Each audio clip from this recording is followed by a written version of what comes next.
Seragam boleh disimpan, jabatan bisa selesai, tapi semangat hidup itu tidak pernah boleh pensiun.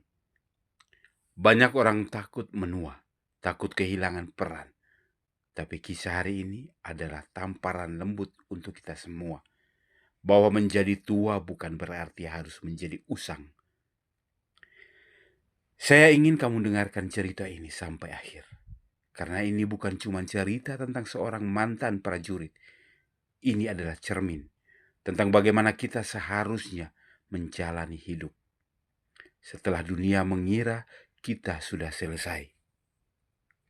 Namanya Mayor Infanteri Purnawirawan Frederikus Teda. Tapi saya lebih suka menyebutnya prajurit yang memimpin sampai ke ladang kehidupan. Bang Teda bukan orang biasa. Beliau pernah bergabung di pasukan elit, Grup 1 Batalion 11, Kompi 3 Kalajengking. Unit yang hanya dihuni mereka yang mentalnya baja, nyalinya besi. Terakhir menjabat sebagai Danrami Pagelaran, Kodim 0608 Cianjur. Tapi setelah pensiun, beliau memilih jalan yang jauh dari sorotan. Bukan politik, bukan bisnis besar, melainkan menyatu dengan alam. Setiap pagi tangannya memegang cangkul, bukan tongkat komando.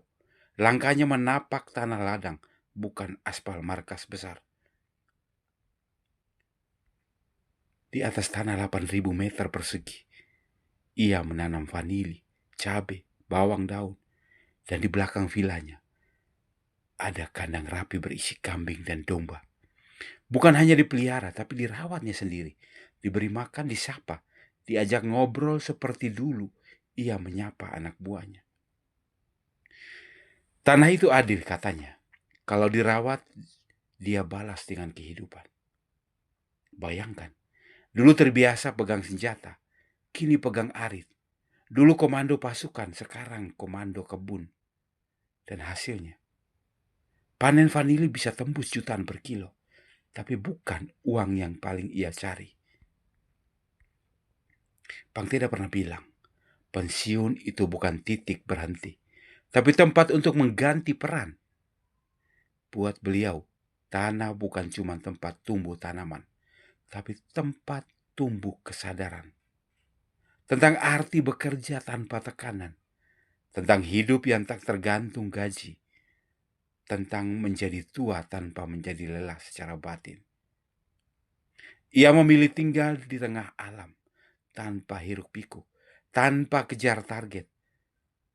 Tapi setiap hari produktif, penuh aktivitas dan tetap disiplin, seperti saat masih dinas. Seringkali kita berlalu sibuk meraih sampai lupa mempersiapkan masa selesai. Tapi Bang Teda tidak begitu. Ia menyiapkan masa pensiunnya sejak masih dinas. Mulai belajar pertanian, mulai pelihara hewan. Karena menurutnya, yang harus kita bangun bukan hanya karir, tetapi cadangan makna hidup. Kalau satu hari nanti kita harus melepaskan semuanya, apa yang tersisa dalam hidup kita?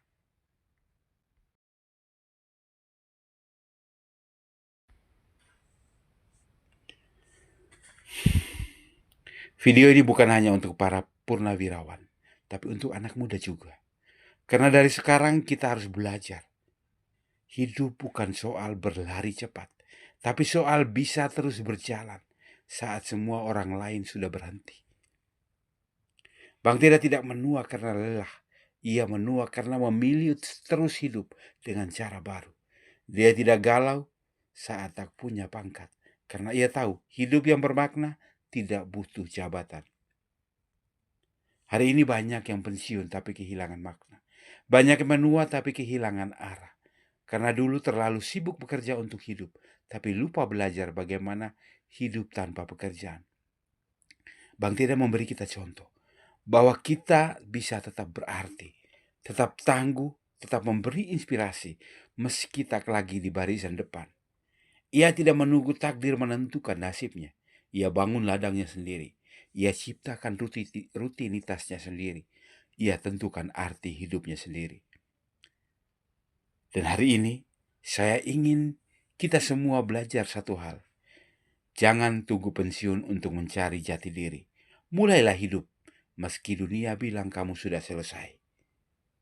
Bang Teda, terima kasih karena sudah membuktikan bahwa jiwa seorang prajurit tidak pernah pensiun. Ia hanya pindah medan dari perang ke damai, dari senja ke harapan.